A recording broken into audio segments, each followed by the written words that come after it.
Hey everybody, it's Safi and Marco Dish Out on Movies, the only movie review show on YouTube to review movies in terms of food. It's just Marco here once again, and I am here today to do the video that I promised to do, which is the top 10 best moments of 2024. I did actually record an entire podcast that was like an hour and 30 minutes long, which was the top 10 worst moments, and I only got through 5 of them. But I decided that I'm just going to do the best moments, and if people really want me to do that podcast again, I'll try and do it again. But otherwise, I probably won't do it unless I really don't have anything else I can think of doing, which I can think of a million things I'd like to do. Because I think that I just went like a little bit. It's a lot of stuff that I had to tell, and so the first whole chunk of video was like 40 minutes, and it was all about my birthday, and because my birthday, it was kind of like in the middle. It wasn't really like in the worst moments. It wasn't in the best moments. It was kind of just like in the middle. And so I told this in-depth story, which probably I should have told on my birthday, because I usually do a birthday podcast, but I didn't this year. So, first off, this is something I also did in the worst moments. I wanted to explain why I started doing the top best and worst moments of the year's videos. There's 2 reasons. Number 1, I started watching this channel called Good Mythical Morning in 2019. I was going through some stuff with, I guess it was the start of my past life journey, and I was going through all this different stuff, and I ended up having all these ear problems, which was ironic because Good Mythical Morning has this other show called Ear Biscuits.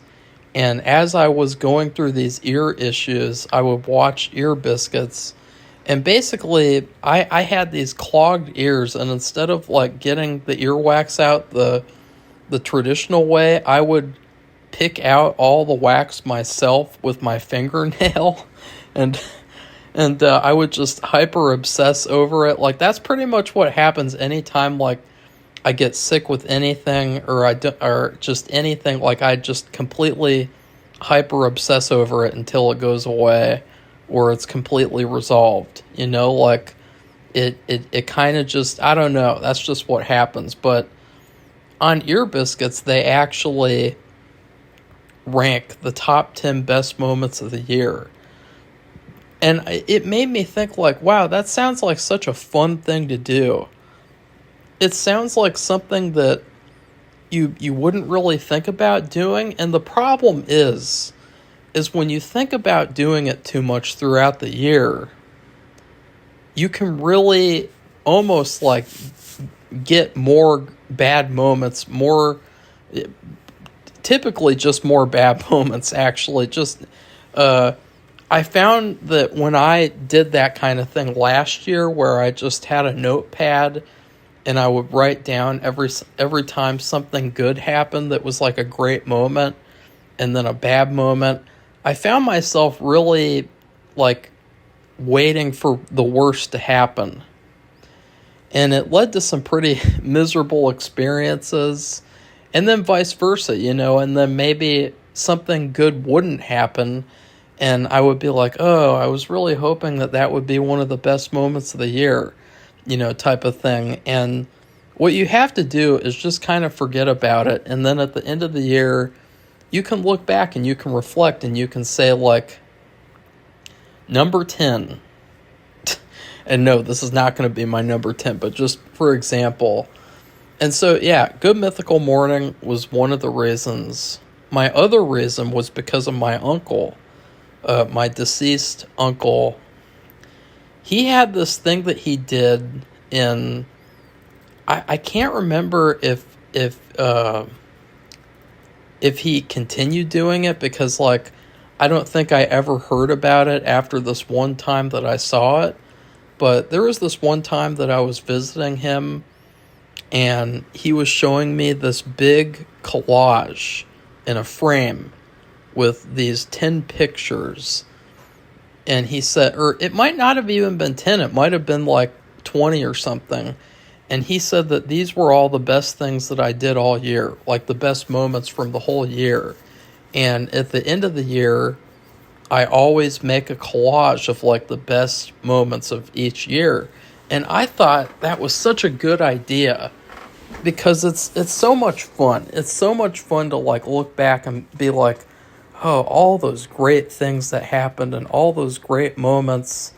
And I was really, really impressed by that. And then he talked about, in particular, he showed me this picture of Julianne Moore and him, because he met Julianne Moore at an airport, and he talked to her for a little bit, and he took a picture with her, and he said that she was really nice and everything. And so I thought that that was a really good idea in thinking about it, thinking about the best moments of the year. And so, yeah, those are the top two reasons why I wanted to do this in the first place, because I know a lot of people, they could click on a video of mine like this and they could say, well, who cares? And then why did you want to do this? And it's like, well, number one, who cares? Well, we'll see how many people watch the video, and that's the amount of people who care. And and then number two is both the reasons I just told you. So I'm going to go ahead and get into number 10. I was thinking about maybe talking about my birthday, but now I don't think that I will, because I think that it's probably better suited for the worst moments of the year video, simply because of the Taco Bell part of the story. And you guys aren't going to hear about the Taco Bell part of the story unless I do that video again, unless I redo it. So, yeah. Number 10 is my trip to Illinois in November. This was something that I wasn't looking forward to at all, because of how sick I was leading up to this November trip. I was really worried about what I would be like on the trip because of all of my various health issues, and I was really worried in general about like what it was going to be like, because just it's a different type of thing. It's a different type of reason that I was going there. And I still kind of have that laryngitis problem off and on. I think it gets worse with allergy stuff and anxiety, and like when I film a video like this, like I don't have this type of voice when I'm just talking in day-to-day life. It's only when I do videos. It's not even when I film, like not even when I'm filming with actors making a movie. It's only when I'm doing YouTube videos. And I don't know why. I think it might be because of one of the worst moments that I'll talk about, but it might not be. I don't know. I really don't know, but it's just really funny. Even when I talk to people on the phone, I don't have this issue. But yeah, anyways, when I started going or traveling to Illinois, I got really excited because as soon as we got on the road, I immediately started feeling better. And there were just so many things about the trip that I loved. I would say some of the highlights were we got this really good Italian food. And I ate what was probably the best fast food spaghetti that I've ever had. Or even restaurant. Like, I've never had better spaghetti like at a sit-down restaurant. And I've been to some Italian restaurants. I've been to multiple Maggianos, including one in Philadelphia. I've been to the Italian restaurant that was in what was that movie with Dustin Hoffman? Rain Man. I was at that restaurant in Cincinnati, Ohio. I've been to quite a few like notable Italian restaurants, and all the spaghetti has been fine for the most part. Like, I eat a lot of spaghetti, and I eat, especially when I go to restaurants, because, it's just like, how can you screw up spaghetti? But the spaghetti that I had from this restaurant was like life-changing. It was so delicious. I ate the whole damn thing. And that was something that I wasn't planning on doing. Like, I was like, I never do that too. Like, whenever I get like food out, for the most part, like on a trip, like a restaurant meal that comes delivered, whatever, I never eat like the whole thing. But I ate the whole thing. I practically licked the bowl, or the aluminum plate, whatever. Like, it was so good. And the best part about it was the seasoning.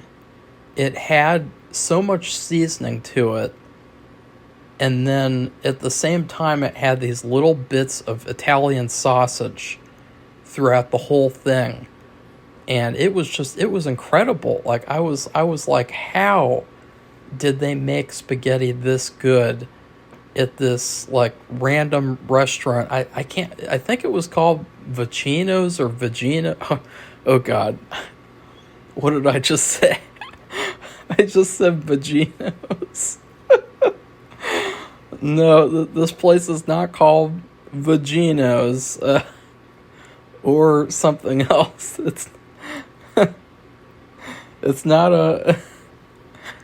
That wasn't even like a Freudian slip. It was just like a genuine mistake. It was a genuine, like, what's that place called again? Vicinos? Vecinos? Vaginos? Like, I don't know. I can't remember. So, yeah, that was the first night. And then a lot of this stuff actually just revolves around food, which just kind of makes this sound lame. But one of the other things that I learned throughout the year was that to appreciate the little things, quote unquote, is really, really good for you, and it's really healthy, and it's something that a lot of people need to do more of. They need to stop like pretending like, oh, just because I had a great dinner, that doesn't mean it's like a great thing that happened for me. It's like, no, that's a great thing that happened for you. Like, to just have a good dinner, or to have a good lunch, or even have a good snack or something like that, it's worth 1,000 times more than, like, I don't know, like getting $10 or something. Like, it's just like, these little things matter, and they all add up, and they all are so much more meaningful than, what you might think on the surface level. And so the next day, and I've already done a podcast about this trip, by the way, if you guys want to go check that out. It was only a day trip. It was only like we went there for a day and then came back. But the next day I went to this restaurant that I had only ever been to twice, and both times it was terrible. It was absolutely terrible. The first time that I went there, it was for a carry-out order, which is probably not the smartest thing to do. And I got a bison burger with sweet potato fries.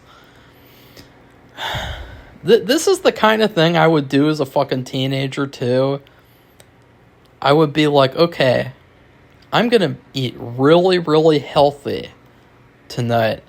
And by really, really healthy, I mean I'm gonna get a bison cheeseburger at a fast food restaurant, or not a fast food, but like a restaurant, and sweet potato french fries that are fried and everything. Like, that's my idea of like eating healthy.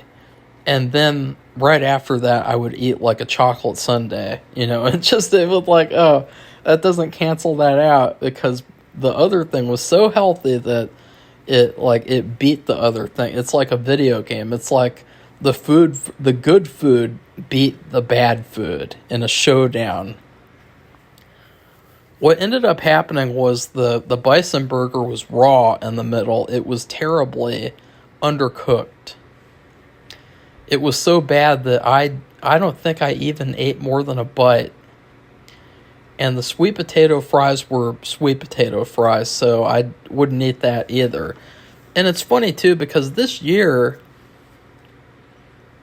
back in June, when I was experiencing one of my worst moments, I ate a sweet potato, and it got me into liking sweet potatoes. And I think that it was just the fact that the sweet potato made me feel so good that it made me like sweet potatoes more. And that's something else that I've come to really like about certain foods is just like the ability for food to make you feel good. Physically, mentally, emotionally. Food can actually change your state of being and change your condition and how you're doing on a day-to-day basis. It's not something to take advantage of. And then the second time that I went to this restaurant, I think I got like fish or something because we didn't really want to go there, but my aunt, she really wanted to go there. And, we respected her choice, of course. Which, that's typically what would happen. Like, it's funny because I have the story about Safi's sister, and then I have this story. And it's like, they're very similar situations of, like, the relative insisting on going to a place that's pretty bad. And the fish was, I can't even remember, honestly. Like, it was so bad, and it was so mediocre, and I was just like, God, this place sucks. So when I knew that we had to go there again this year, or last year, I was like, oh no. You know what I mean? Like, oh no. But then we went there, and the food was actually incredible. And I can't believe that I'm going through all of this again, like, I guess in a shorter fashion, but it was so good. And it made me think, like, was this food always this good and I just ordered stupid choices? Like, did I just make the wrong decision of, like, what to get at this place? And that was the reason why it was so bad? And if all I had to do was just order, like, because what I got this onion burger, because they're famous for their fried onions that they stack on top of each other like it's like a cake or something. And I got a cheeseburger with that on top of it. And I ate the whole thing. The whole damn thing.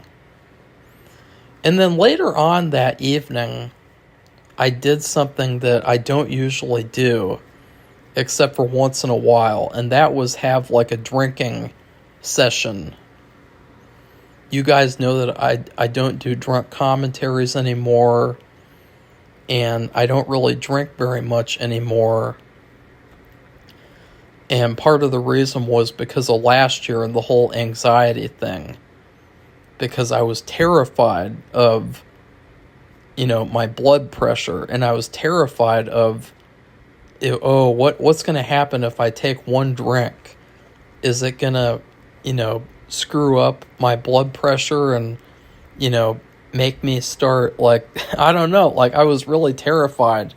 And it was so bad because I had gone to this garage sale, or no, it was an estate sale, and I found in the basement of this guy's house, I found an unopened bottle of gold tequila, which I thought was like a genius find. And the guy gave it to me for free because he said, I don't have a liquor license, so I can't sell it to you. And so he just gave that to me, a full bottle of unopened gold tequila. I mean, that's like a present. That's like an A+ Christmas present from like your uncle's best friend who is like a connoisseur of alcohol or something. Like that's like the perfect like Christmas present. And I was so scared that I threw away the tequila. I completely poured it out because I was like, you know what? I don't want to tempt myself to try it, because if I try it, something bad's going to happen. So I was really anxious about drinking again. And I had what was called an Appletini first. And I thought it was probably the best drink that I've ever had, because I love things that are apple flavored. And it was absolutely perfect.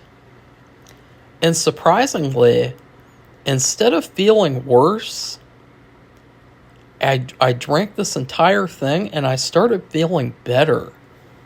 And I started feeling healthier too. Like all of my anxiety was gone. My energy levels were up. I didn't feel sick in any way, shape, or form after I had that one drink. And then I had a few more, and it was just a lot of fun. I DoorDashed getting Panda Express and these cupcakes from this place called Molly's Cupcakes. And it was like a lot of fun. It was just like such a good time, considering, that we were there to go to a funeral, and, that whole experience, like it was a lot of fun, and definitely experience that I think was worthwhile. And also, another thing I would say was earlier on in the day, we went to this other restaurant that was right next door to the hotel to hang out. And this was really strange because on this trip, I saw 3 women who looked like different people that I know, or at least that I know of. And it was just so bizarre for that to happen, because it's not something that ever happens with me, like in person. Like I do have a tendency to find people who look like other people. Like a lot of the times, like when I cast people, I've been able to find all these lookalikes. And, there's this one guy that I work with named Michael, and he looks like a lot like Vin Diesel. And he could kind of pass off as Vin Diesel. And it's like, I don't know, there's just, for some reason though, I always find people who look like other people. And on this trip, I ended up seeing one person who looks exactly like this filmmaker friend that I know of in Italy. And then I saw another woman who looked exactly like Sharon. And the very weird part was that they were actually in the same party, in the same group, which I didn't see until the very end. And it kind of felt like too weird, too strange to even be fiction. I mean, why would you come up with something like that? I mean, it'd be kind of stupid. It's like, what does that mean? And that's the whole like thing of what I was thinking of. What does this mean? Does this mean that I need to go to Italy or something? Like, does this mean that my answers are there or something? Like, I have no idea. And then the next day, we went to this deli with the intention of going to the Breakfast Club high school location. Because this is really funny, and something to mention is that all while I was growing up, I had no idea that the high school for the Breakfast Club was like 5 or 10 minutes away from the area that I would visit my grandma and my uncle. It was there the whole time. And it blew my mind because it felt like, no, it can't be that close. And it really was that close. But we were at this deli, and I swear to God, there was this woman there inside the deli who looked exactly like Molly Ringwald. And it was just such a bizarro experience. And it was like, what does this mean? What does it mean when you see these people? What does it mean? So anyways, that was my number 10. The short version. If you guys want to hear the long version, it's another video on this channel called My Glenview Trip.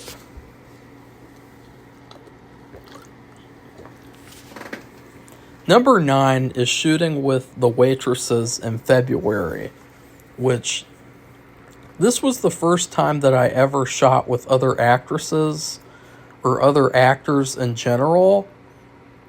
I was kind of nervous about it because, obviously there's a million things that could have gone wrong. They could have gotten hurt. They could have, I don't know. Anything could have happened. Anything could have happened, like, stuff that you can't control, like variables that you don't know. And also that you have the fact that I never met these two girls before. But both of them were so nice, and filming with them was a lot of fun. It was so enjoyable that I almost forgot that I was even filming, in terms of, like, I didn't really think about it as being like a chore or a job or something that I had to do.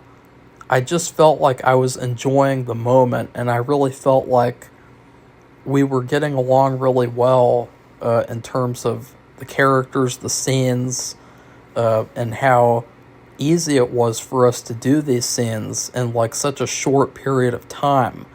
And that was another thing too, was I had never really filmed with other people before, so I didn't even know how long it would take to film, and yet it took hardly any time at all. And we didn't even really have to do more than 1 or 2 or 3 takes at most, because both of the actresses were so good, Hannah Banana and Betty Spaghetti. And I loved this experience, because it was another instance too where I was really worried, because at that time I was having allergy issues. And it was funny because as soon as they arrived, I didn't have any allergy issues at all for the entirety of working with them. And then when they left, I started having allergy issues again. And so, like, yeah, so that was weird. But yeah, it was just the greatest. I think that both of them were the best thing that could have ever happened for me in the movie, because shooting with them made me have such an optimistic view of shooting and making movies, and it really helped me with the rest of the shooting. Because if I had had a couple of other experiences that I would have had first, I probably would have given up on making movies. So I can really thank them for, not making that happen, because the experience was so positive. And, I know now, as I shoot on many different shoots with many different actors, I know that there's potential to have a great experience like that again, and to meet like other great people like them, and yeah, to make good art. Number 8 is writing 3 scripts in a year. This one's special because for years I have only been able to write like a script every other year. I wrote Distorted Cuts in 2017. I wrote I've Been Bitten in 2019. And then I wrote a short film in 2021, 2020-ish. And then in 2022, I wrote Dr. Imperfect and the Perfect Man. But I had this tendency, this kind of like mindset where it's like, okay, I wrote a whole script. Now I got to take a whole year break to write anything new. And for some reason this year, I was really motivated. And it all started with working with Betty Spaghetti and Hannah Banana. I had these ideas that I really wanted to write into scripts, but I didn't really have the drive to do it. But working with them made me so excited to make more movies and so excited to have more positive experiences like this. And so I wrote these 3 scripts. Well, actually, one of them I wrote later in the year. But the fact that I wrote these 2 whole scripts, and I wrote those 2 whole scripts within the span of like a couple of months. The first one is called Finally Feasting on Your Heart. And it's like Valentine's Day meets Groundhog Day, but a horror version of it. And I'm not going to give away like the plot, but the log line is like the whole plot, but the log line is you have this guy, he's like a Scrooge, he's really lonely. He's never had a girlfriend before, and he falls into this hole, and it happens to be the place where the ghost of a serial killer is there. He's haunting this hole, and the hole is like, it was based on the hole that I found in my backyard, which I thought was like the perfect hole for like a serial killer movie or something. There was something that went on in that hole, I think. Like, that's like something that I still have yet to get answers to. But I really believe that, like, something weird happened with that hole. Which sounds really funny, but, like, he meets the serial killer's ghost, and the serial killer says, I'll give you 5 chances to get with a woman, whomever you want, 5 chances. And what happens is, if you can make it with them until Valentine's Day of next year, then you get to be with them forever and nothing will happen. But if you screw something up or they break up with you, I get to kill them. And so, as you guys can imagine, a guy who's never been in a relationship before, and all this pressure, and all these other variables that you don't even know about, and the serial killer's ghost, they make it an experience, to say the least. Well, the interesting thing is that writing this script, I actually predicted the first person who's like the first Valentine in the movie. She actually turned out to be my former co-star, and it was so bizarre because every single little thing about this character was exactly like this girl, except for like 1 or 2 things.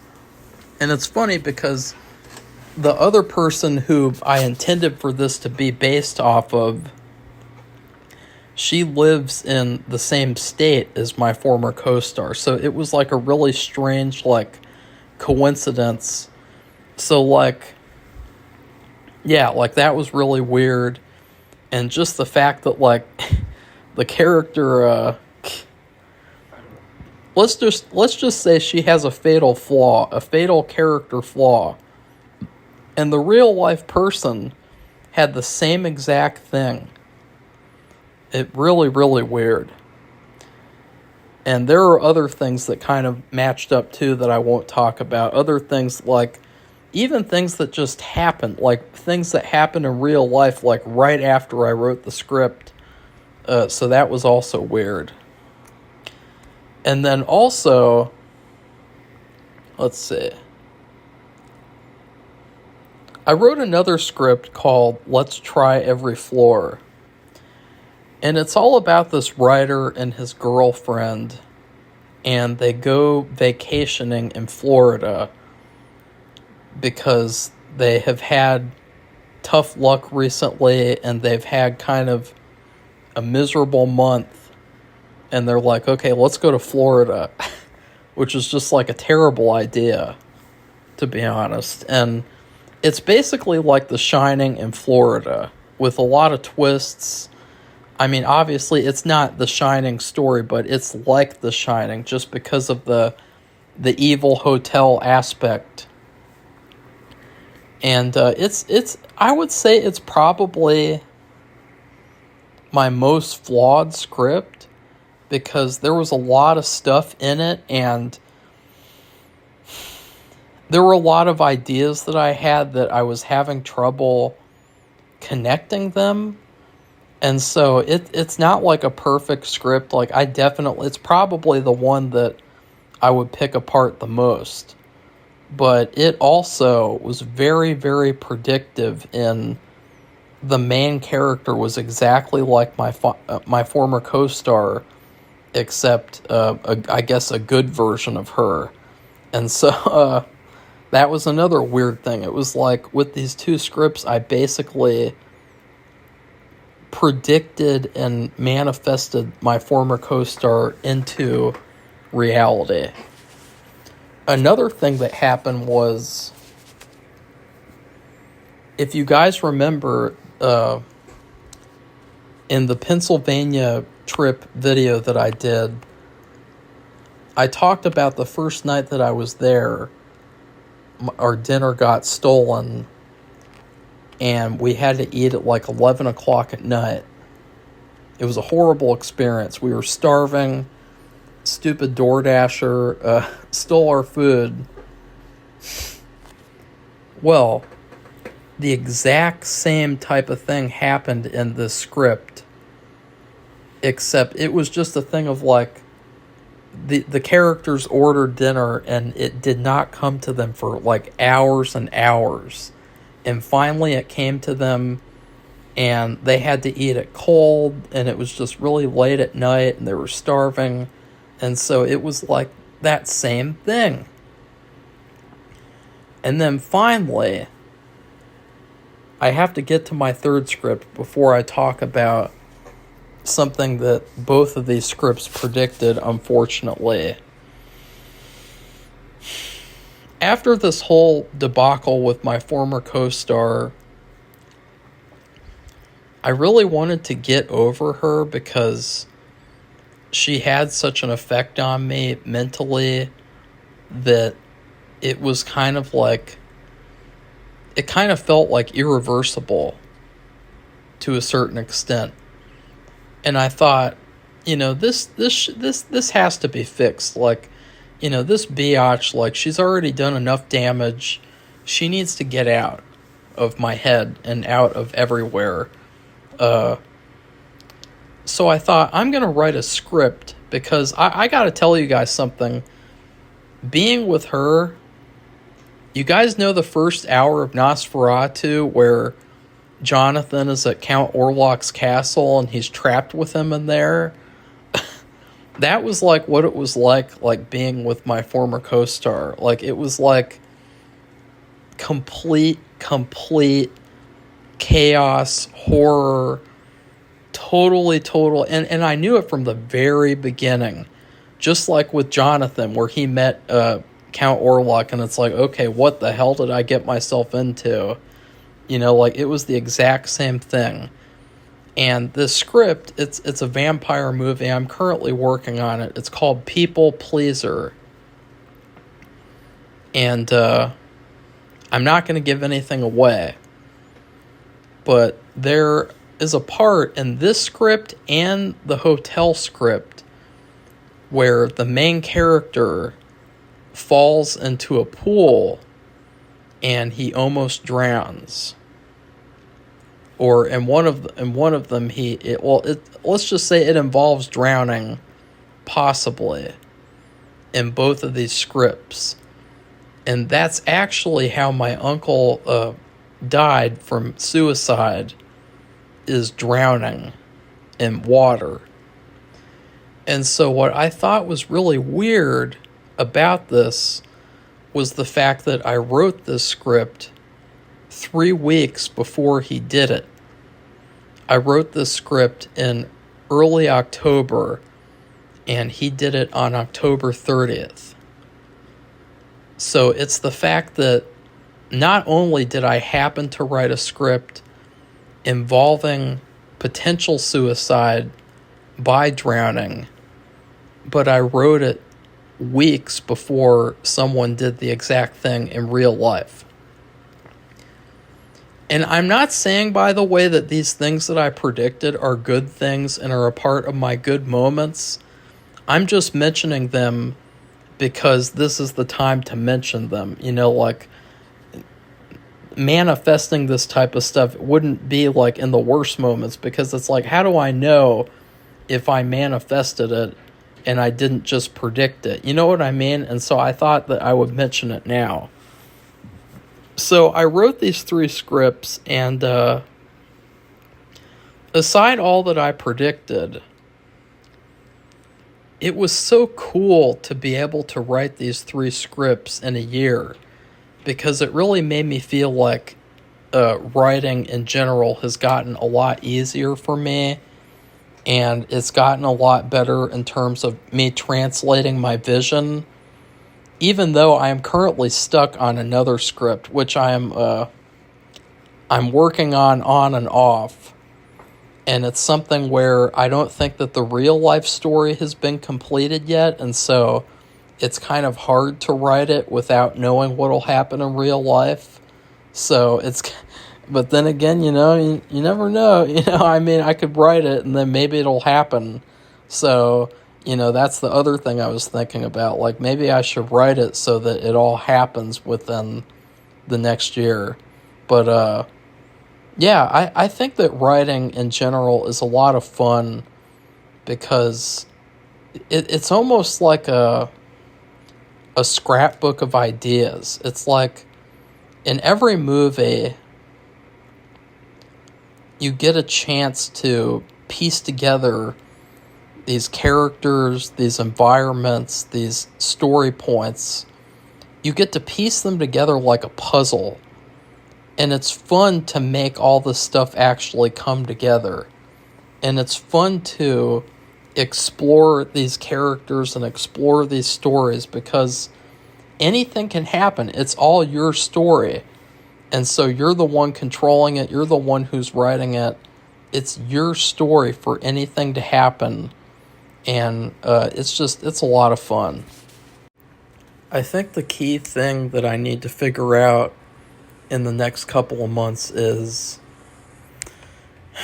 am I creating these realities with my scripts, or am I just predicting things that happen?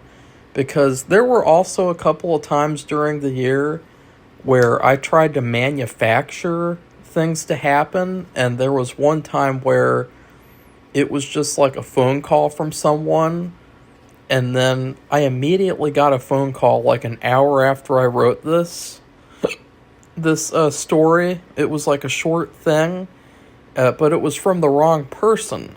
So things like that kind of lead me to believe maybe it's just prediction, but I'm really not sure. It's really tough to say, because you never know until you know, and I feel like, there's a lot of other things too that kind of happened, and things that I predicted or manufactured through these scripts. And so it was a very strange year. And I think, creating these 3 scripts was like the mega, like, chaos thing that happened, like Jumanji, like you start a game of Jumanji and then you have to finish it, because like all hell just breaks loose. And yeah. So anyways, I think the last thing I'd like to say about writing 3 scripts is that the most recent script that I wrote, which is called People Pleaser, again, that script, I think, was really enjoyable for me to write because after I've done so much filming with other people and I've done so much work on this low level that I'm at, it made me a lot more aware of my limitations. I have this commenter who suggested to me that I should make like a short movie where it's very, very, very within my range. And to make like a really good short movie with just the resources that I have and just put all the effort into like something short and sweet. And I guess that this was kind of like my version of doing that. I mean, I would have done that if I hadn't have already written this full-length script, but just the fact that I wrote that full-length script, it just seems like my full script, this feature film script, is the way to go right now. But I will also probably do a short film at some point because not all ideas are feature films. Not all ideas are meant to be like an hour and a half to 2 hours. But it was really, really enjoyable to write the script because I think that writing it was so much more enjoyable knowing the limitations that I had and knowing that like I could be 100% confident that I could get this done within like a short period of time rather than having to drag it out for such a long period of time like with my first movie, which again I could admit I went a little too far in terms of overstretching beyond my limitations, and I'm paying the price for it. I'm still waiting on my co-star to schedule with me, and I'm paying the price for being so ambitious with a first movie with no budget and no help and no studio support or anything. I really I wrote like, it's funny because when I wrote that script, I thought that I was writing within my means. I thought that I could make it work, but you just have to know your limitations because that'll be a lot more helpful for you. Because then when you're working within your limitations, you have room to grow. And I think that that's important to know. There's so many people in the film industry, even people that I've worked with or people that, didn't want to work with me. And these people's biggest issue, besides being frauds, these people's biggest issue is just not wanting to work within their limitations. Like, nothing is ever enough. Like, oh, we shot that whole sequence last week. Well, that wasn't good enough because of these little trivial things like, oh, you didn't have a crew helping you, so that means that, it's not a real movie. Or, oh, you didn't have a piece of paper that tells you the whatever, blah, blah, blah, like this official piece of paper that big studio movies have, so your movie isn't a real movie. And, it's just all these people who don't understand that, like, when you're working at whatever level you're working on, you need to stay within that level. And you don't need to constantly be thinking about, oh, I need this, I need that, I need this, I need that, or else it's not perfect. Oh no, it's not 100% perfect, I'm gonna die. You can't be like that because it's gonna completely destroy your art. And I found it very telling. My former co-star, she had like this list of like 20 plastic surgeries that she wanted to get. she's like the same age as me, and she looks fine. She doesn't need plastic surgery, but like she has a list of 20 surgeries that she wants to get. And so I think that it's very telling. People with that kind of a mindset are telling you things like, you need to start over. Your movie, you didn't spend enough on this, you didn't spend enough on that. It's like, no, maybe the problem is just the effort and just like, you need to get shit done. Like that's really like the big I don't know. It's just like, you know what I mean, guys? Like somebody with that kind of a mindset, that kind of dangerous mindset of like, just imagine if you're someone who, you look fine, but you want to get like 20 plastic surgeries.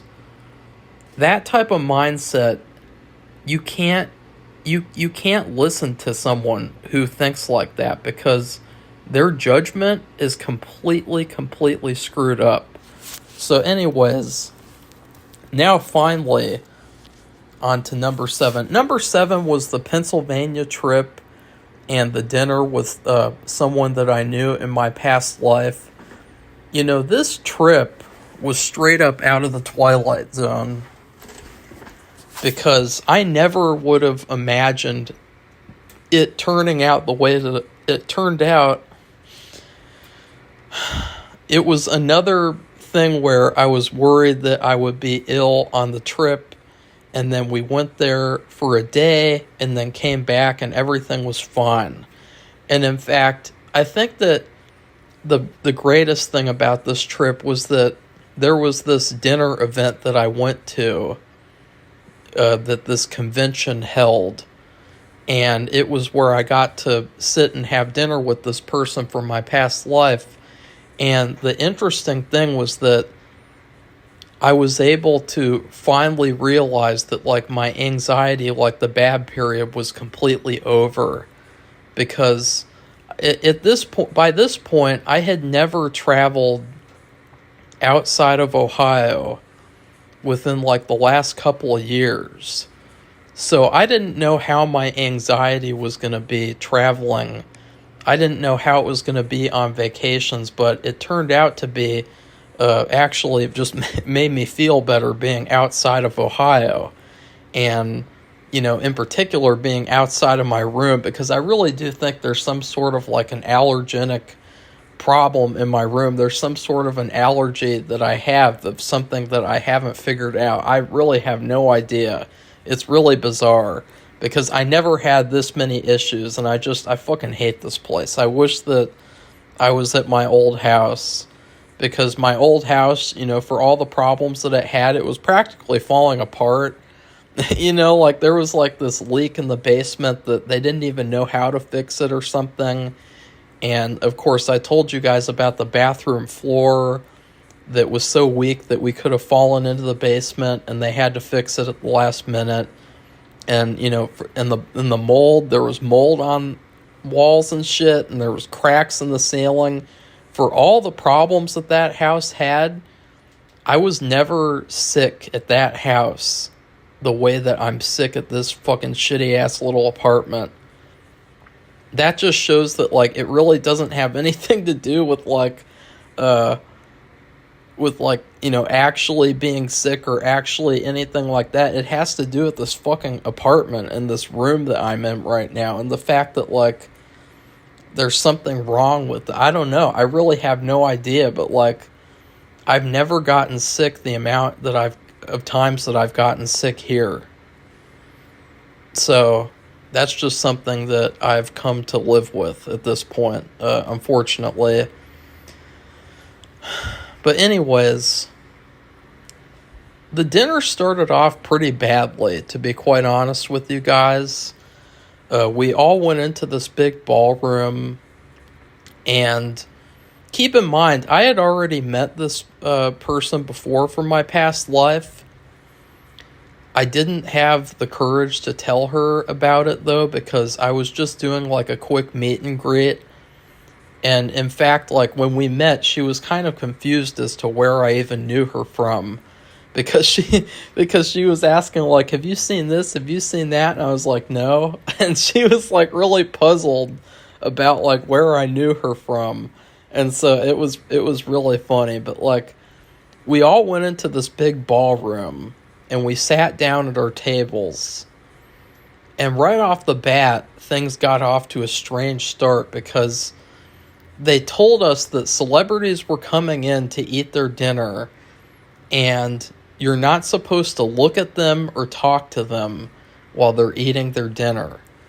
And while they're getting their dinner, we're not gonna force you to go to this drink line, but we're gonna encourage you to get up and go get a drink at the bar where you have to pay for all your alcoholic drinks.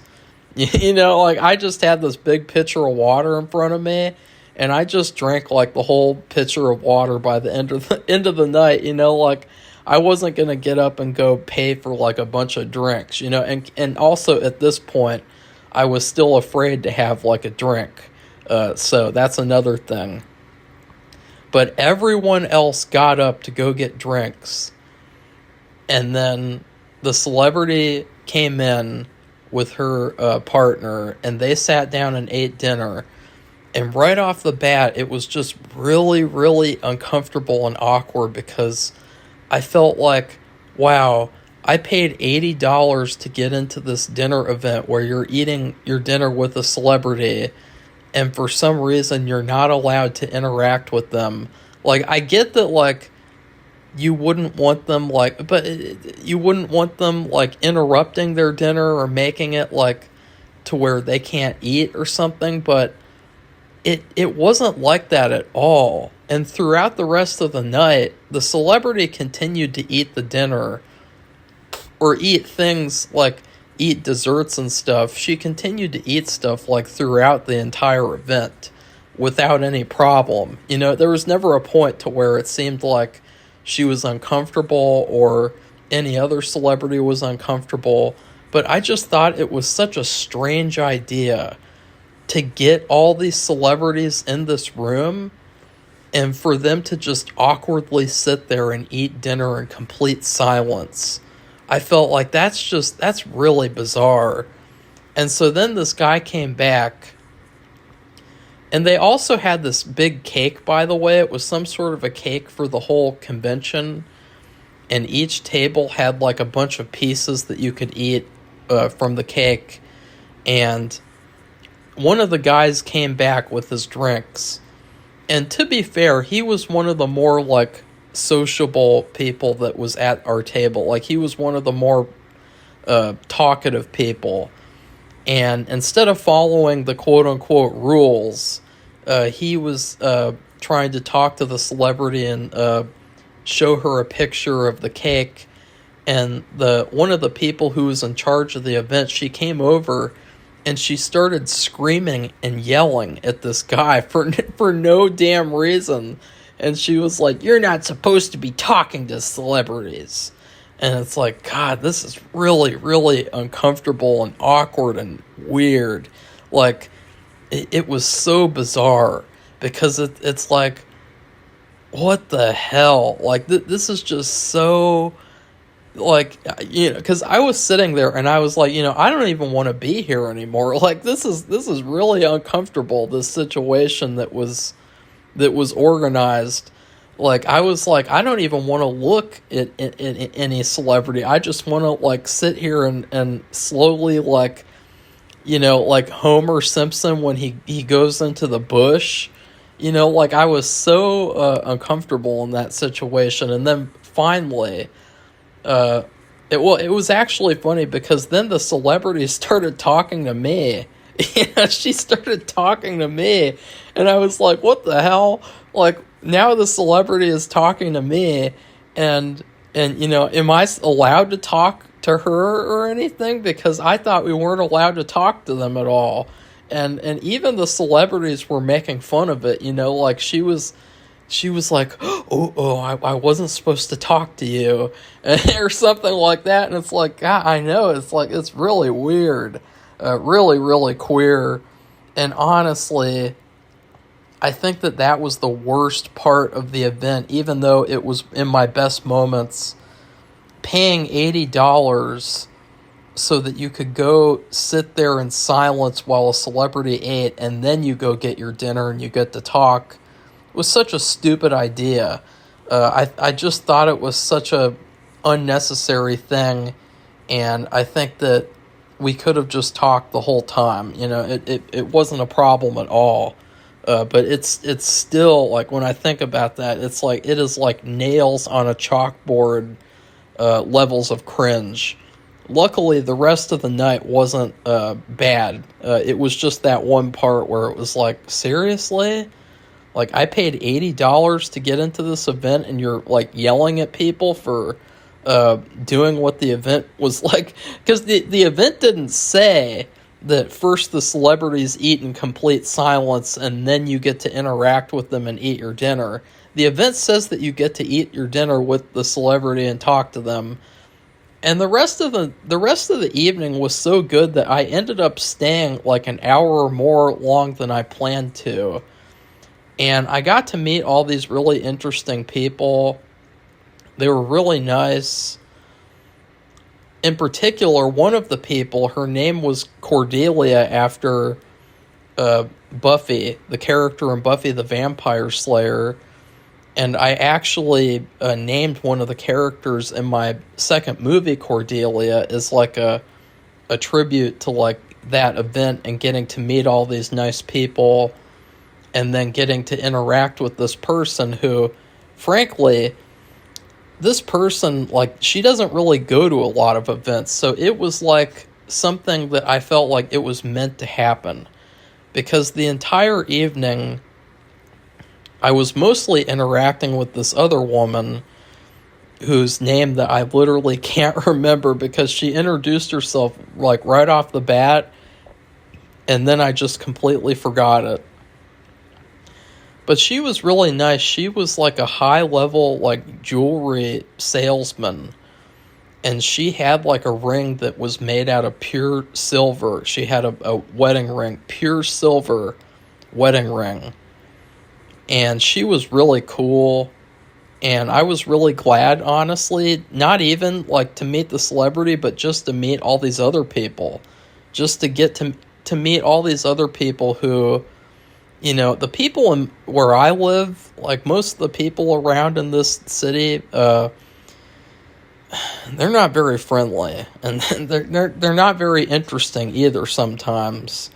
And so, it just gets kind of old, being in this environment where, the people are just kind of like a bunch of squares. So it was really nice to meet these cool people. A lot of them were from Maryland, because the convention was originally held in Maryland. And anyways, I was really lucky to interact with this woman, because by the end of the official like dinner part, everyone got to go around and talk to whatever celebrity they wanted to talk to. And by that point, I had not talked to this person at all. The celebrity, I had not interacted with her hardly at all. It was like total, like, and I was so nervous that I was like, I don't know if I'm going to go talk to her. I don't know if I'm going to go up to her and tell her my story. But what happened was very interesting. This other woman was like, do you want to talk to her? And I was like, yeah. And so we came up with this sort of system where people got to go up and sit next to her and talk to her. And she brought me up there. And it was totally, like, it felt contrived. It felt like this was meant to happen.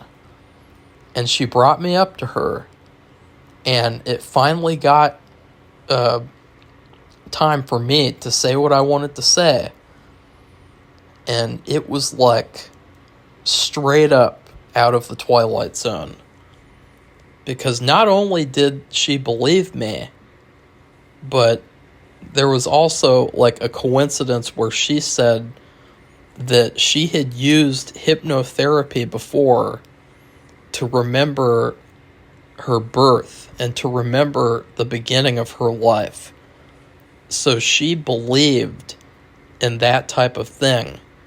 And it was really, really freaky, because I had been kind of imagining what meeting her would be like for months, like just thinking about like, okay, how should I tell her? How should I say what I need to say in a very delicate and respectful way of like, I have had this past life journey that I want to share with you, and I want to see what you think. Like, how do I share this in such a way to where she doesn't get insulted or anything? And so it was awesome though. It was so cool, because this woman is one of the last people on the earth who can say, who can really have the authority to say like yes or no. You know, like there's only a few people left who actually interacted and met this guy who I was in my past life. So meeting her and getting her, I guess, validation was really, really helpful and meaningful, because it felt like at least this one person believes me. At least she knows that this is true, and that she can know that and have a little bit of, I don't know, a little bit of like assurance or something that like good things happen afterwards, you know, or something like that. Like, I don't know, like, so that was really cool. It was straight up out of a movie. And in fact, like, I don't even know if I could write something as good as that, you know? Like, it was so contrived, and it was so, like, it's like when these types of things happen, you just have a feeling that they were meant to happen the way that they were meant to happen. Number 6 is shooting in July in West Milton, Ohio. This was really kind of like a comeback moment for me, because in June, you know, my former co-star, she completely fucked me over, and she completely left me hanging so that she could go to New York and look at pictures of herself in Times Square. And I was at a complete low point, and I was at a point to where I was like, you know, I'm really frustrated because I want to get this movie done, and everything revolves around this biatch coming here and finishing her job that she signed up to do in the first place. But I was like, you know, I'm sick and tired of waiting. I'm sick and tired. It was that same feeling that got me to make my first movie in the first place. Like, I'm sick and tired of waiting for people to give me the opportunity. I'm going to do it myself, and I'm just going to finish the movie myself. I wasn't going to wait for her to come here and change everything in my script and change this sequence and change that sequence, because what she thought that I was going to do, guys, you're not going to believe this. She thought that I was going to wait months for her to just decide that we could start filming again. And this included like other sequences too. She thought that I was just going to sit around and do nothing until she said that it was okay for me to start filming again, to start filming like other sequences, because she had originally wanted to come help me, quote unquote, which means just her taking over. And, you know, it's again, it's like, who does she think she is? Or who did she think that she was? So I was like, you know, F you. I'm not going to do that. I'm not just going to sit around while you're having a temper tantrum, you know. And at this point, she wasn't talking to me either. So she was like kind of like trying to punish me, you know. And so, you know, I wasn't even allowed to like do anything basically according to her. And I just said, no, I'm going to do what I'm going to do. So I got these shoots set up at this West Milton house where I shot a lot at this house. I still need to go back there and shoot a couple more scenes and then shoot a sequence for my other film. But I was really nervous about doing this because I had never shot at someone else's house before. And this was a guy who, that guy thought that I was going to come there twice. And then I didn't, or I couldn't, because of my former co-star. And so he really, I was really glad that he didn't say, no, you're not allowed to come here and film because, you're not a professional or reliable. That was really, really bad not to show up, because after I told him that I would twice. But luckily, he was understanding. And so going there to film these couple of times in July, it was really, really cool, because all the filming that I did there felt like, okay, this is finally turning back into my film again. In May, I was filming all this stuff that felt like, this is completely changing my film. This is not what I wanted. This is not what I intended. My film is turning into something else. But when I was filming in July, I felt like this is exactly what I wanted. This is exactly what I intended on filming. This is exactly like the vision that I had in my script, and the actors were professional, and they didn't act like her, and they didn't ruin my movie or try to take over it. So I ended up getting really good footage. And in fact, my former co-star loved it too. And so, that should show you guys that it was good. Number five is manifesting in 2024. I ended up getting into 3 magazine articles. Now, to be fair, it was partially because of my former co-star. Back when she was still, quote unquote, on my team, she was giving me, access to, okay, I'm going to talk to this person that I know about writing a press release statement about the movie. And I'm going to do this for you. I'm going to do that for you. I'm going to get you this magazine article. Basically, kind of like Harvey Weinstein type of behavior of she was like, okay, I'm going to give you all of these rewards if you fall in line with what I want. And she didn't say that out loud, but it was implied. And it was something to where I knew that that's what it was if I let her take over my movie, and if I let her do what she wanted to do and just treat me like shit, then I could have the access that she was granting me. So she recommended me for this article, and I got my first ever magazine article published on Halloween. So that was the only good thing about Halloween, honestly. I got my second one published on my birthday. And again, it's how more perfect could you get?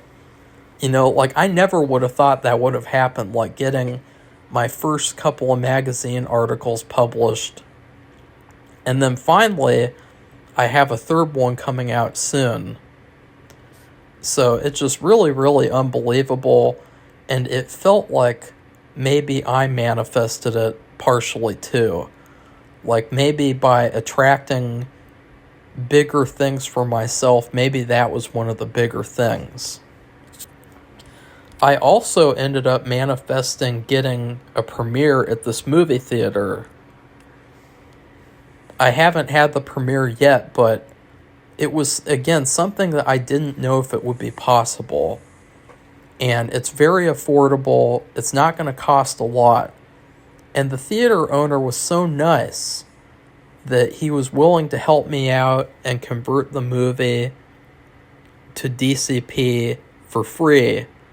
and he was willing to give me the red carpet for free because they had just bought this red carpet. They had just happened to buy a red carpet right before I came in to ask about this premiere. And so that's what I mean. Like, all the stuff just felt like it was meant to happen, and it was really, really, it was perfect the way that it turned out, because now I'm going to get a premiere for a movie that I know is 100% mine, and I know it's not being ruined by someone who doesn't even like movies. You know, I mean, yeah. And then lastly, I manifested a song, the rights to a song. This was a song that back in June, I was toying with the idea of getting the rights to a very famous song so that I could put it in the ending credits. But I ended up finding this second song, which was a cover of another very famous song. And it's really cool because the people who made that song, they gave me the rights for free. And they actually gave it to me like a couple of days before my birthday.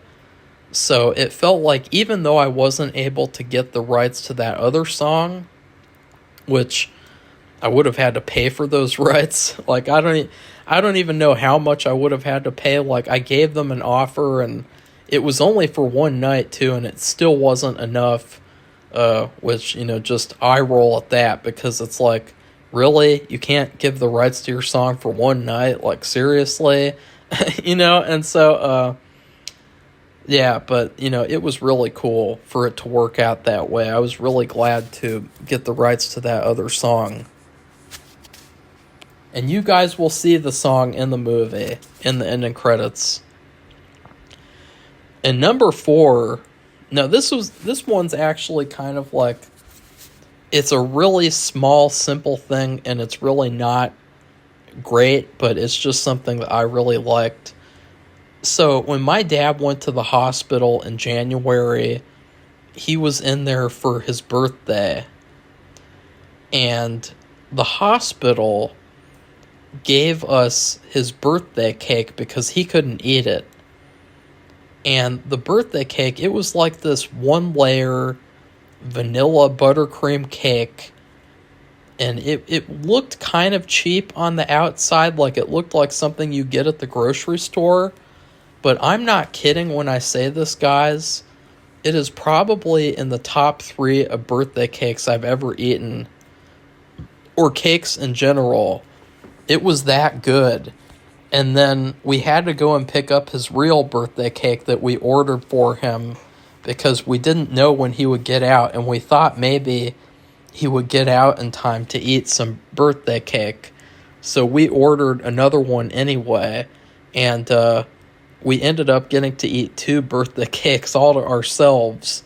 You know, as you guys would imagine, that didn't help, like, losing weight.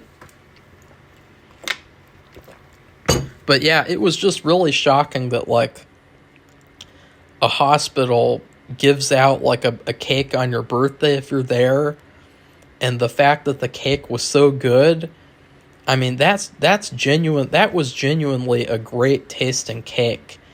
And to this day, I just still can't believe that they made a cake, or they got a cake that was that good.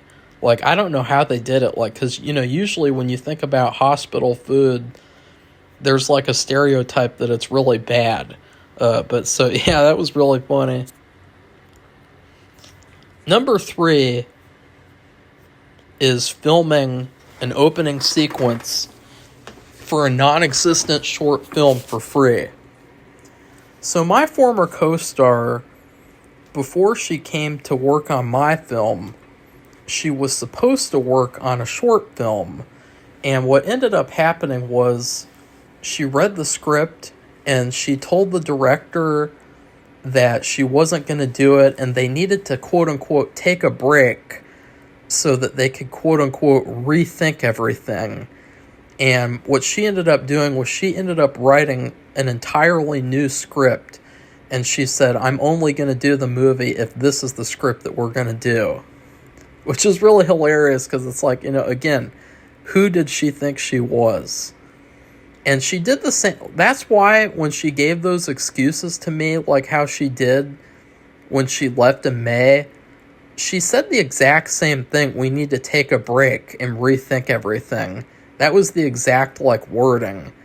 So I knew that, those surface level excuses were just bullshit because this was the second time that she had done this, where it's like, no, this isn't good enough. We need to rethink everything. We need to, quote unquote, take a break so that I can take control of whatever we're doing.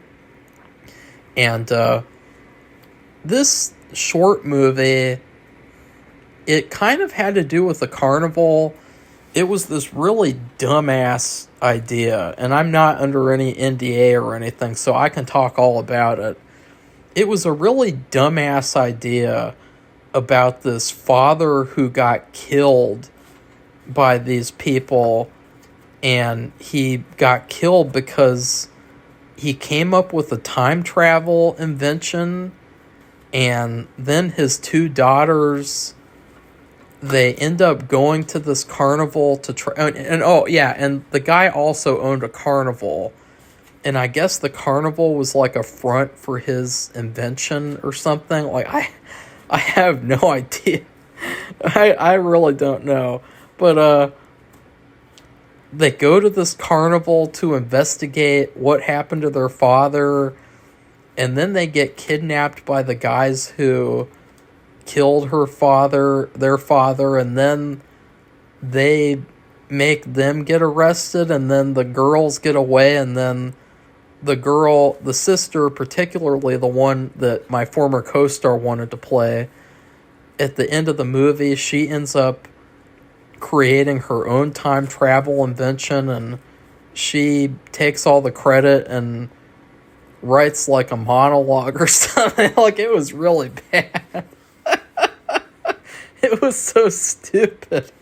It was just what is this? It isn't horror. It isn't sci-fi. It isn't comedy. It isn't a detective movie. It isn't a thriller. It's just generic. It was almost like it was written by AI. And in fact, I really do think that she used AI to write it, because when she came here to film the third time, the third time, I let her, I was like, for this whole sequence, I want you to write a monologue. And instead of writing it herself, she used ChatGPT to write the monologue. And what was also very telling was that she came up with this title that was called The Midnight Escape.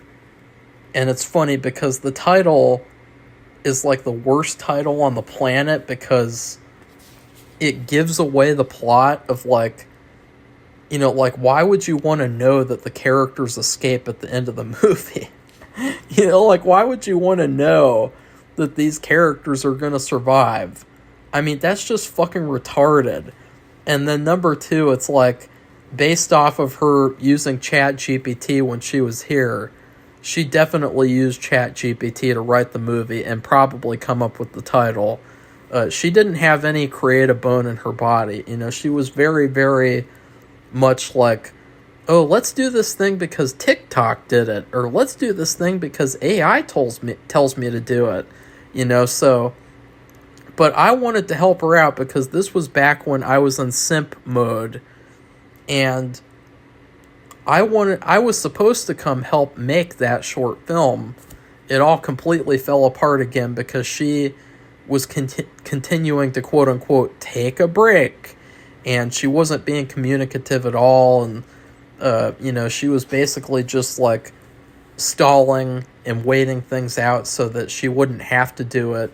It was really, really cringeworthy. And I thought, even though this short movie doesn't have anything to do with the carnival, really, I thought of a really good opening where it's like Halloween 4's opening credits, where it's setting the mood, the atmosphere, the setting And I came up with this really cool idea to shoot like shots at a carnival, because we had the Greene County Fair coming up in Xenia. And obviously, I've been there a ton of times because of 4-H. And so I went there again. And I went there just to shoot this opening sequence for this person who completely screwed me over and did all these horrible things to me. And I went there, and I shot this for free. She didn't pay me to do that or anything, which was hilarious, because she ended up complaining, that she didn't get paid to come here, even though she agreed to come here and work for free. But, she didn't pay me anything to shoot this opening sequence. And she wasn't even willing to pay the actors anything either for her short movie, because we were talking about, like, okay, we need to get all these new actors because of blah, blah, blah, blah, blah. And she wasn't willing to pay them anything either. So, again, it's like, there's so many double standards with these fucking frauds in the film industry. It's just unbelievable. But this opening sequence is probably one of my favorite things I've ever shot, because I shot it knowing that if the whole short movie is a piece of shit, at least people will know that I shot the opening sequence myself, and the opening sequence was really good. It was kind of like this movie's gonna suck, but you guys are gonna know that I did the opening sequence at least. You're gonna know that was mine. I thought it would have been really funny, because it would have been so jarring. You have that amazing opening sequence followed by the crappy rest of the plot. That would have been really funny. But it was also something that was really enjoyable, because it was something where I just let my creativity flow, and I just did what I thought I needed to do, and I followed my instincts, and I got so many cool unplanned shots. I got so many good ideas that just came up from me actually being at this fair and just walking around, looking at everything and everyone. And I filmed anything that I wanted to as well. Like, I just filmed everything to the point of where it was so obvious that I was, like, filming for, like, something. And, like, nobody even cared, though. Nobody cared, because, that's the thing about, like, making a movie in, like, a small town or, like, a place where it's not like Los Angeles, is that nobody's going to care if you're walking around with your phone just randomly filming everything, and so I'm really proud of that opening sequence. What ended up happening was my former co-star was practically in love with that sequence, and she ended up being so in love with it that she completely scrapped her script, and she said, okay, now I need to rewrite the entire short film and make it all about a scary carnival. So, that became her plan. So again, it's like, at least I shot that, and I know that was good. Because honestly, like, I could release that opening credits right now as a short movie, and I am thinking of doing that, but, like, I think genuinely that it would be, like, widely praised, because it was so good, and it was so spontaneous. And it was completely from the heart and all atmosphere, and so I want your guys' opinion. I could save it and then make a short movie around it, or I could just release this all by itself as a short movie. What do you guys think? Because I just think that it would be a waste of time to just keep it to myself and then say, oh, maybe I'll make a short movie. No, how about I just release it now? What I was originally going to do was, and I know that this is going to sound very mischievous of me, I was going to, because keep in mind, this short movie didn't have any copyright on it. It didn't have any copyright on the script. So I was thinking of writing my own story and then copywriting the title along with my script so that I could just basically take over the whole thing and then steal it away, because, like, I never want to work with my former co-star again, and I just really liked that opening sequence that I shot. It felt like some of my best work that I've ever done. And yeah, so it's too, if someone else just happened to be making like a Carnival short movie, I could totally give the opening sequence to them for free as long as I get credited for it. But like, yep, that's what happened. So number 2, this was the second cult shoot near the end of the year. So for context, I needed to shoot these scenes at this building that my friend Vichyssoise, his parents own this building, and it's a very prominent building in the city where I live in. And I was waiting for months and months and months to film at this building. And finally, I put filming there as like a part of my vision, as a part of my list of goals. And within a week, I scheduled to film there. And admittedly, the first shoot there did not go as well as I wanted. I had to prepare everything within a week to film that sequence, or 2 sequences, and I should have split it up into 2, and it would have worked out so much better that way.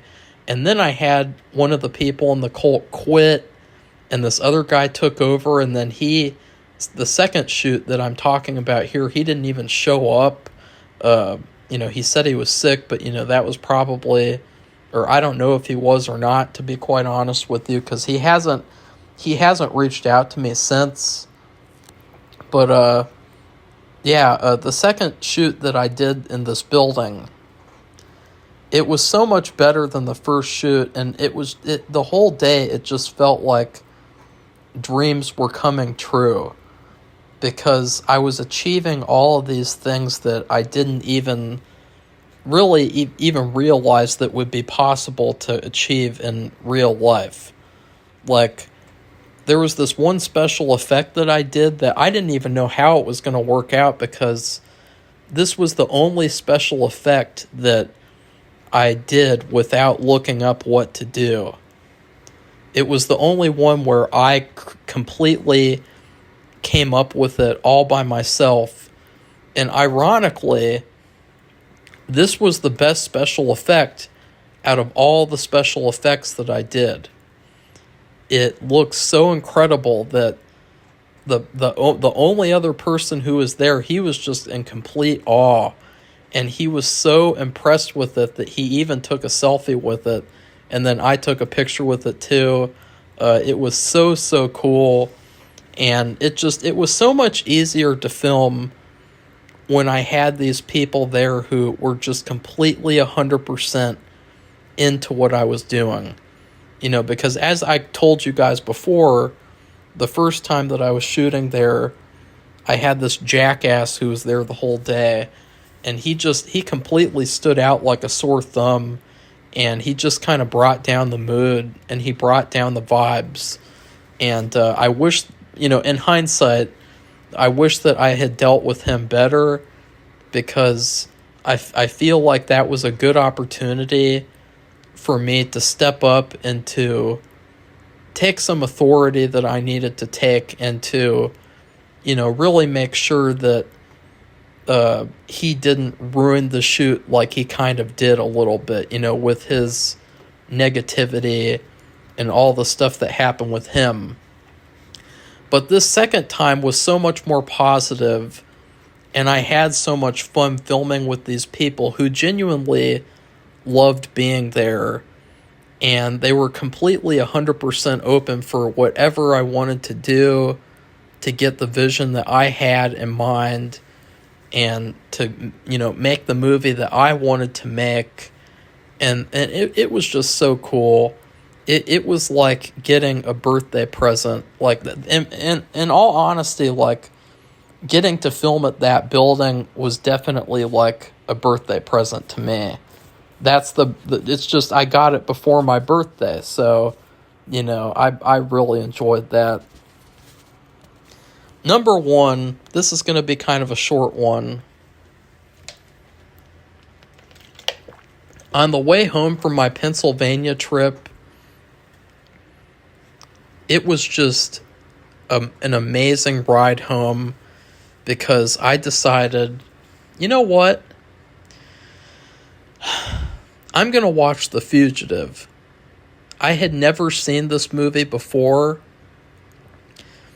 I had never I had never really been a huge fan of Harrison Ford either. Like, he's one of those actors where if I see him in a movie and I like him, then fine, but I don't really seek out movies with him in it, because I think that I've heard about him being kind of like a jerk in real life, and it kind of comes off to me in some of his roles. But I saw The Fugitive on Tubi, and I thought, this sounds like a really good movie. And I was not prepared for how good of a movie it was going to be.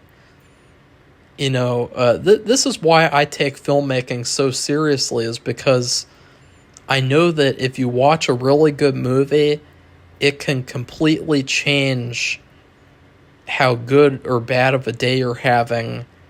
And I know that, like, seeing a great movie is really important to someone's life. No matter how many people try to downplay it and try to say, like, oh, Hollywood is stupid, and all actors are stupid, and filmmaking is stupid, and, you're just all a bunch of adult pretenders, and, your jobs don't mean anything. No matter how many people do that nowadays, when you see a good movie, there's no denying about the impact that it will have on you short-term and long-term. And The Fugitive, I mean, it was such an incredible movie. It was like a roller coaster ride that just wouldn't end. And it was so impressive the way that it started off with a bang, and then it just kept going and going and going and going and going. And it's like, this movie is so impressive, and I really feel like they don't make movies like that anymore. Another thing that I loved, and this is something that I wish more movies would do, the villain of the movie, or one of the villains, Tommy Lee Jones, the thing that I love about him and his character is that he's not really a villain at all. He's a hero, but he's a hero in circumstances that are kind of testing him, because, like, what he's doing is hunting down who he thinks is like a really horrible, murderous, cold-blooded killer, but in reality he's doing something wrong, like accidentally. Like, he's a villain on accident, and just the fact that, like, he's like a reluctant villain, and by the end of the movie he has to realize what's really going on, and he has to start helping out the hero. I really loved that idea, and I love it when you have, like, a villain who's not really a villain at all, and then you have the real villain who's like, oh yeah, that's the real villain. Because, let's be honest, if they made a version of The Fugitive where Tommy Lee Jones was always on the main guy's side, the movie probably would have been over in like 10 minutes. and the villain would have been complete trash, and it just wouldn't have been interesting at all. So I was really happy that that to see like this kind of reluctant villain character in Tommy Lee Jones. I would also say that the movie was great because it did have some comedy in it to balance out how dark it was. You know, that's one of the things that I tried to do with my film, or I guess all my films, is that I don't want the movie to feel completely dark, completely hopeless. So I'll sprinkle in some comedy here and there. And the way that The Fugitive balanced comedy and darkness, action, horror, thriller, with just a little bit of comedy here and there, it was masterful. And I think it's probably one of the best movies that I've ever seen. And it's just funny because I watched the movie and I didn't have any idea of how good it would actually be. And I just happened to see what I think is like now one of my favorite movies I've ever seen. So, and then to top that all off, on the ride home, we went to Roy Rogers, and I got to try Roy Rogers for the first time. And you know how sometimes you just get in the mood for fried chicken? That's the kind of mood that I was in. And when you're in the mood for fried chicken, it really hits the spot. And the mashed potatoes and gravy at Roy Rogers, too, they're really good because the gravy has a lot of pepper in it. And if anyone knows me, they know that I'm a big fan of pepper, and I'm a big fan of spice. And in fact, it was really funny because I made these sloppy joes for the first shoot, and both of the actors who had to eat these sandwiches, these vegan sloppy joes, they were really taken back by the sandwiches. And they were like, "What is that? There's all this spice in there." And I was like, "It's pepper." You know, it's pepper. You know, I like spice. I don't like for things to just taste bland, you know, like bland white people food. You know, I like for things to taste like they have spices in them. I put a bunch of pepper in it. I put cayenne in that bitch. I put rosemary in there for good luck. And I put a lot of salt too, because I don't want my food to taste like old people food. So, but the Roy Rogers mashed potato and gravy, I would highly recommend it because the gravy is so well seasoned, and the chicken's pretty good. I got all the sauces that they had. That was another thing too.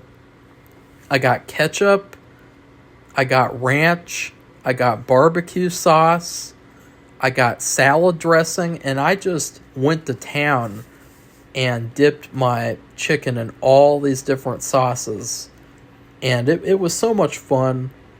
So the drive home was a lot of fun. And so that is my conclusion for the top 10 best moments of the year. I hope that you guys who watched this video enjoyed it. And I hope that you got something out of it. Because it is a lot of like stuff that probably like I wouldn't have ever thought of sharing as a kid. You know, like I would have never thought about making a YouTube channel and then saying like, "Oh, these are the top 10 moments of the year. Number 10, shooting with that one person, filming with them. Number 9, eating Roy Rogers." You know, I never would have thought of doing something like that, but I really think that my uncle had the right idea, and I think that it's something positive that you can do to sort of like step back and really appreciate all the good things that happened. Because I've noticed that at the end of every single year now on social media, there's all these posts and they say, "Oh, 2024 was a shitty year. 2023 was a shitty year.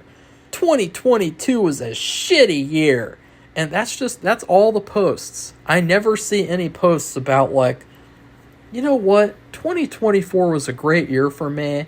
because of X, Y, and Z. And so that's what I really hope that this will be, is like a positive thing that I can do every year.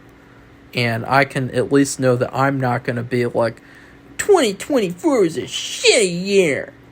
You know, because that's all you see now. And then I even see, like, there was this one post, and the guy was like, just got to get through 2025. I just got to get through it because it's going to be a shitty year. And it's like, fuck you. You don't know that at all. It's like, God, I don't understand. So anyways, please like this video and comment, and then please subscribe to our channel if you'd like to see more honest videos like this. Goodbye, everybody. See you soon.